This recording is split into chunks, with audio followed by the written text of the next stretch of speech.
Hello friends, welcome to my channel study for you. So guys, आज के इस video में मैं आपको पहले क्लियर कर दूं, आज जो आपका कोई भी एसएससी जीडी का एग्ज़ाम नहीं है। बस मैं ये वीडियो उन बच्चों के लिए लेकर आया हूं जिनका आगे आने वाले शिफ्टों में जो है एसएससी जीडी का एग्ज़ाम होने वाला है। और मैं आपको 100% ये गारंटी देता हूं कि आपके एसएससी जीडी के एग्ज़ाम में जो है इसी प्रकार से प्रश्न पूछे जा रहे हैं। तो जिन भी कैंडिडेट्स का आगे आने वाले शिफ्टों में जीडी का पेपर होने वाला है वो इस वीडियो को जो है लास्ट तक जरूर देखिएगा। और आपसे रिक्वेस्ट करता हूं, अभी तक आपने मेरे चैनल को अगर सब्सक्राइब नहीं किया है तो एसएससी जीडी का रियल एनालिसिस पाने के लिए जो है चैनल को सब्सक्राइब ज़रूर कर दीजिएगा। और बगल में ही आपको एक बेल आइकन यानी घंटे का निशान भी दिख रहा होगा, तो आप उसे भी जो जरूर प्रेस कर दीजिएगा। तो चलिए वीडियो को स्टार्ट करते हैं। आपका पहला क्वेश्चन है कि सरदार सरोवर बांध ये जो है किस नदी पर है। तो देखिए, ये जो सरदार सरोवर बांध है ना, ये आपका नर्मदा नदी पर है। और किस राज्य में है, तो ये गुजरात में है। तो नर्मदा नदी आपका करेक्ट हो जाएगा। बात कर ले अन्य डैम के बारे में जहाँ से अक्सर एग्जाम में प्रश्न पूछे जाते हैं, जैसे कि इडुक्की डैम, ये जो है किस नदी पर है। तो देखिए, ये जो इडुक्की डैम है ना, ये आपका पेरियार नदी पर है और ये केरल राज्य में है। वहीं अगर बात कर ले गांधी सागर डैम के बारे में, तो ये आपका मध्य प्रदेश राज्य में है और ये चंबल नदी पर है। कोयना बांध के बारे में अगर पूछा जाए तो ये कोयना नदी के तट पर है और ये महाराष्ट्र राज्य में है। वहीं अगर गांधी सागर बांध के बारे में पूछा जाए तो ये चंबल नदी पर है और ये मध्य प्रदेश राज्य में है। वहीं अगर बगलिहार बांध के बारे में पूछा जाए तो ये चिनाब नदी पर है और ये जम्मू कश्मीर में है। तो ये सारे फैक्ट जो आपको ध्यान में रखना है। नेक्स्ट आपका यहाँ पर है कि जनवरी 2021 में भारत का प्रथम फायर पार्क का उद्घाटन ये जो है किस राज्य में किया गया है। तो देखिए, जनवरी 2021 से जो आपके करंट अफेयर्स पूछे जा रहे हैं, तो देखिए जनवरी 2021 में भारत का जो प्रथम फायर पार्क का उद्घाटन है ना, ये आपका उड़ीसा राज्य में किया गया है और उड़ीसा के मुख्यमंत्री नवीन पटनायक के द्वारा किया गया है। तो उड़ीसा आपका यहाँ पे करेक्ट आंसर हो जाएगा। नेक्स्ट आपका यहाँ पर है कि फीकी का स्थापना कब की गई थी। तो देखिए, फीकी की जो स्थापना है ना, ये 1927 में किया गया था। और फीकी का हेडक्वार्टर पूछा जाता है एग्जाम में, तो फीकी का जो हेडक्वार्टर है ना, ये न्यू दिल्ली में है। बात कर ले फीकी के अध्यक्ष कौन है, तो ये उदय शंकर हैं। फीकी का फुल फॉर्म पूछा जाता है एग्जाम में, तो federation of Indian chambers of commerce and industries का फुल फॉर्म होता है।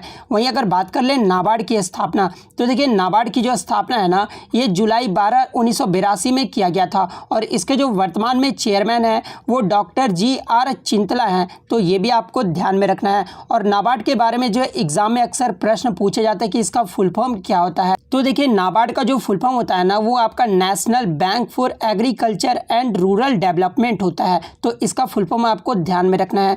नेक्स्ट आपका यहाँ पर है कि 1857 की क्रांति के समय मुगल शासक कौन थे। तो देखिए, 1857 की जो क्रांति हुई थी ना, जो कि आपका मेरठ से हुआ था, और उस समय जो मुगल शासक थे ये बहादुर शाह द्वितीय या फिर इनका अन्य नाम बहादुर शाह जफर था। तो बहादुर शाह द्वितीय आपका यहाँ पे करेक्ट हो जाएगा। बात कर ले यहाँ से एक प्रश्न और पूछा जाता है एग्जाम में कि अंग्रेजों द्वारा रंगून में जो है बंदी बना लिया गया था किसको। तो देखिए, अंग्रेजों द्वारा जो रंगून में बंदी है ना, ये बहादुर शाह द्वितीय को बना लिया गया था। तो ये भी आपको ध्यान में रखना है।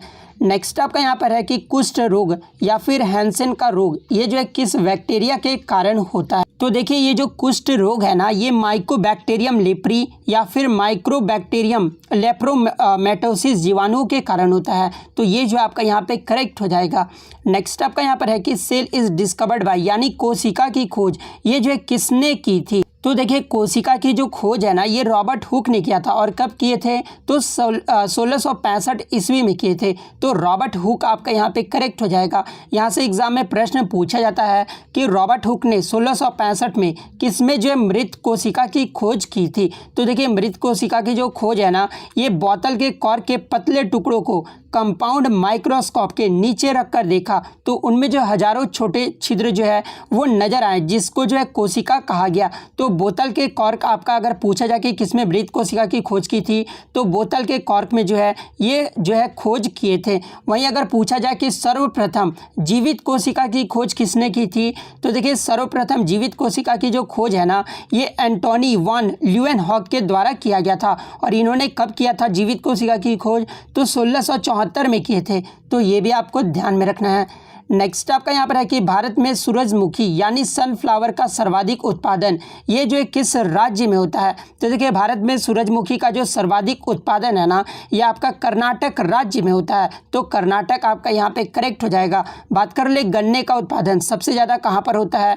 तो देखिए गन्ने का अगर पूछा जाए ना तो ये आपका उत्तर प्रदेश में होता है। अगर गेहूँ का भी पूछा जाए तो गेहूँ में भी जो आपका उत्तर प्रदेश में होता है। लेकिन अगर चावल का पूछा जाए कि चावल का सबसे ज़्यादा उत्पादन कहाँ पर होता है तो ये आपका पश्चिम बंगाल में होता है। तो ये फैक्ट भी आपको ध्यान में रखना है। नेक्स्ट आपका यहाँ पर है कि मैनीटोम्बी सिंह जिनका अगस्त 2020 में निधन हो गया है वो किस खेल से संबंधित थे? तो देखिए मैनीटोम्बी जो सिंह जो थे ना जिनका हाल ही में अगस्त 2020 में निधन हो गया था और वो जो है फुटबॉल से संबंधित थे और ये जो है मोहन बगान क्लब से भी खेलते थे।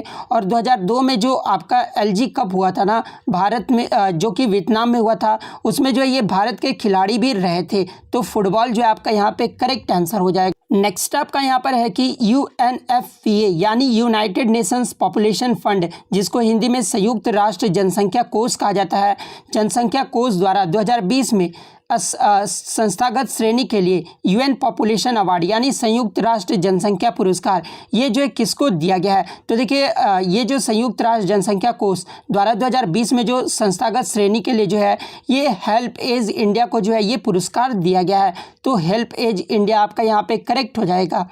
नेक्स्ट आपका यहाँ पर है कि केरल में 1959 में जो है राष्ट्रपति शासन ये जो है किस अनुच्छेद के तहत लगा था? तो देखिए राष्ट्रपति जो शासन लगता है ना ये अनुच्छेद 356 के तहत लगता है। तो अनुच्छेद 356 आपका यहाँ पे करेक्ट हो जाएगा। देखिए अनुच्छेद 356 क्या बताता है? तो केंद्र के संघीय सरकार को राज्य में संवैधानिक तंत्र की विफलता या फिर संविधान के स्पष्ट उल्लंघन की दशा में जो है उस राज्य सरकार को बर्खास्त कर उस राज्य में राष्ट्रपति शासन लागू करने का अधिकार देता है। वहीं अगर अनुच्छेद 360 की बात कर लें तो राष्ट्रपति को वित्तीय आपातकाल लागू करने का अधिकार दिया गया है। राष्ट्रीय आपात जो है ये किस अनुच्छेद में दिया गया है? तो ये 352 अनुच्छेद में दिया गया है। तो ये फैक्ट भी आपको ध्यान में रखना है। नेक्स्ट आपका यहाँ पर है कि राज्य लोक सेवा आयोग के अध्यक्ष का कार्यकाल ये जो है कितने वर्षों का होता है? तो देखिए राज्य लोक सेवा आयोग के अध्यक्ष का जो कार्यकाल है ना ये 6 वर्ष या 62 वर्ष की उम्र तक जो भी पहले पूरे हो जाए ना वो जो है इनका कार्यकाल होता है। वहीं अगर मैं बात कर लूँ संघ लोक सेवा आयोग के बारे में तो यूपीएससी चेयरमैन का जो कार्यकाल होता है ना वो 6 वर्ष होता है या फिर 65 वर्ष जो भी पहले हो जाए वो जो है यूपीएससी का कार्यकाल होता है। यूपीएससी के वर्तमान में चेयरमैन कौन है? तो ये प्रदीप कुमार जोशी हैं। तो ये भी आपको ध्यान में रखना है। नेक्स्ट आपका यहाँ पर है कि झारखंड में कौन सा जलप्रपात है? तो देखिए झारखंड में जो आपका हुंड्रू जलप्रपात है जो कि रांची में है। तो हुंड्रू फॉल जो है आपका यहाँ पे करेक्ट आंसर हो जाएगा। कभी कभी एग्जाम में पूछा जाता है कि हुंड्रू फॉल जो है ये किस नदी पर है? तो ये स्वर्ण रेखा नदी पर है। तो ये भी आपको ध्यान में रखना है। चूलिया वाटरफॉल यानी चूलिया जलप्रपात ये जो है किस राज्य में है? तो ये राजस्थान के कोटा जिले में चंबल नदी पर है। तो ये भी आपको ध्यान में रखना है। वहीं अगर दूध सागर वाटरफॉल के बारे में पूछा जाए तो ये गोवा में है और ये मांडोवी नदी के तट पर है। तो ये भी आपको ध्यान में रखना है। नेक्स्ट आपका यहाँ पर है कि कौन सा आउटपुट डिवाइस है? तो देखिए कंप्यूटर के जो आउटपुट डिवाइस होते हैं ना मॉनिटर होता है, printer, audio speakers, headphones, plotter, projector, GPS, sound card, video card ये सब जो होते हैं ना ये कंप्यूटर के आउटपुट डिवाइस होते हैं। तो आपके ऑप्शन में जो है प्लॉटर दिया हुआ है। तो प्लॉटर जो है ये एक आउटपुट डिवाइस है। तो प्लॉटर आपका यहाँ पे करेक्ट हो जाएगा। बात कर ले इनपुट डिवाइस कौन कौन से होते हैं? तो देखिए इनपुट डिवाइस जो है ना ये आपके कीबोर्ड होते हैं, माउस होते हैं, joystick, track ball, light pen, touch screen, digital camera ये सब जो होते हैं आपके कंप्यूटर के इनपुट डिवाइस होते हैं। तो ये सारे फैक्ट आपको ध्यान में रखना है। नेक्स्ट आपका यहाँ पर है कि एमनेस्टी नोबल के लेखक कौन है? तो देखिए इस नोबल के जो लेखक है ना ये अरविंद अडिगा हैं। तो अरविंद अडिगा आपका यहाँ पे करेक्ट हो जाएगा। नेक्स्ट आपका यहाँ पर है कि उबंटू ये जो है क्या है? तो देखिए उबंटू जो है ये एक free and open source software है। तो free and open source software आपका करेक्ट हो जाएगा। और ये जो उबंटू है ना ये आपका लिनक्स ऑपरेटिंग सिस्टम के अंतर्गत आता है। वहीं अगर बात कर ले कौन सा मेला गुजरात में लगता है? तो देखिए ये जो माधवपुर मेला है ना ये आपका गुजरात राज्य में लगता है। नेक्स्ट आपका यहाँ पर है कि फोडोंग मोनेस्ट्री यानी फोडोंग मठ जो है ये किस राज्य में है? तो देखिए फोडोंग जो मोनेस्ट्री है ना ये आपका सिक्किम राज्य में है जो कि बौद्ध मठ है। तो सिक्किम जो आपका यहाँ पे करेक्ट हो जाएगा।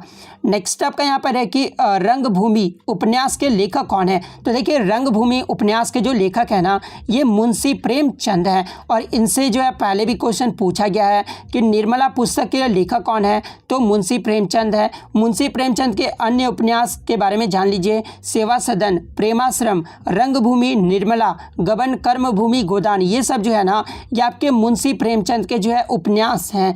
नेक्स्ट आपका यहाँ पर है कि बाबर ने मुगल वंश की स्थापना ये जो है कब की थी, तो देखिए बाबर के द्वारा मुगल वंश की जो स्थापना है ना, ये आपका 20 अप्रैल 1526 को किया गया था। तो 20 अप्रैल 1526 आपका करेक्ट हो जाएगा। बात कर लें इनका शासनकाल कब से कब तक रहा था, तो 1526 से लेकर जो है 1530 तक रहा था। तो ये आपको ध्यान में रखना है। एग्जाम में पूछा जाता है कि अंतिम मुगल शासक कौन था, तो देखिए अंतिम मुगल शासक जो है ये बहादुर शाह द्वितीय या फिर बहादुर शाह जफर, इन्हीं का नाम है। तो ये भी आपको ध्यान में रखना है। अब बहुत सारे एग्जाम में जो है मुगल वंश का जो है काल क्रम पूछा जाता है। तो देखिए सबसे पहला जो काल रहा था ना, वो बाबर का रहा था। कब से कब तक, तो 1526 से 30 तक रहा था। उसके बाद हुमायूं का रहा था 1530 से 1556 तक। उसके बाद अकबर का 1556 से 1605 तक। उसके बाद जहांगीर का 1605 से 1627 तक। उसके बाद शाहजहां का, औरंगजेब का, फिर बहादुर शाह द्वितीय का रहा था, जो कि मुगल वंश के अंतिम शासक थे। नेक्स्ट आपका यहाँ पर है कि कौन सा अनुच्छेद उपबंध करता है कि भारत का एक उपराष्ट्रपति होगा, तो देखिए ये जो आपका अनुच्छेद 63 है ना, ये जो आपका उपबंध करता है कि भारत का जो है एक उपराष्ट्रपति होगा। तो आर्टिकल 63 आपका करेक्ट हो जाएगा। बात कर ले राष्ट्रपति पद का अनुच्छेद किस में वर्णित है, तो ये 52 में है। राष्ट्रपति निर्वाचन का जो है पूछा जाए तो ये आर्टिकल 54 में है। राष्ट्रपति का शपथ ये जो किस अनुच्छेद में है, तो आर्टिकल 60 में है। राष्ट्रपति की कार्यकारी शक्ति ये जो आपका आर्टिकल 53 में है। तो ये सारे फैक्ट जो आपको ध्यान में रखना है। नेक्स्ट आपका यहाँ पर है कि भूकंप के कारण उत्पन्न तरंगों को क्या कहते हैं, तो देखिए भूकंप के कारण जो उत्पन्न तरंगे होती है ना, उसे सैस्मिक वेव कहा जाता है। तो सैस्मिक वेव आपका यहाँ पे करेक्ट हो जाएगा। नेक्स्ट आपका यहाँ पर है कि अजंता गुफा में कुल कितने मंदिर या फिर मठ हैं, तो देखिए अजंता गुफा में जो है कुल 30 मठ या फिर मंदिर हैं। तो 30 जो आपका यहाँ पे करेक्ट हो जाएगा।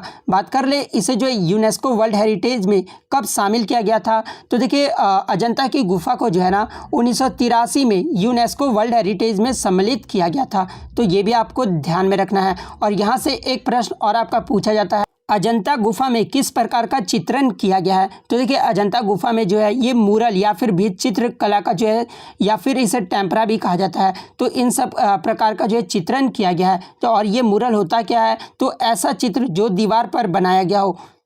नेक्स्ट आपका यहाँ पर है कि एलिसा टेस्ट ये जो है किस रोग की जांच हेतु किया जाता है, तो देखिए ये जो एलिसा टेस्ट है ना, ये आपका HIV एड्स के रोग के जांच हेतु किया जाता है। तो HIV एड्स आपका यहाँ पे करेक्ट हो जाएगा। नेक्स्ट आपका यहाँ पर है जो कि आपको कमेंट बॉक्स में जवाब देना है, जो कि आज आपका लास्ट क्वेश्चन है। तो ऊर्जा उत्पादन के लिए कोशिका प्रायः किसका उपयोग करती है, तो देखिए आपको जो है ऑप्शन में अमीनो अम्ल, बी में ग्लूकोज, सी में वसा अम्ल और डी में जो है सुक्रोज। तो आपको जो है ये कमेंट करके जरूर जवाब देना है। तो आपको अगर वीडियो अच्छी लगी हो तो वीडियो को जो है लाइक ज़रूर कर दीजिएगा, और इसी तरह वीडियो पाने के लिए जो है चैनल को सब्सक्राइब ज़रूर कर दीजिएगा। तो मिलता है नेक्स्ट वीडियो, तब तक थैंक यू ऑल।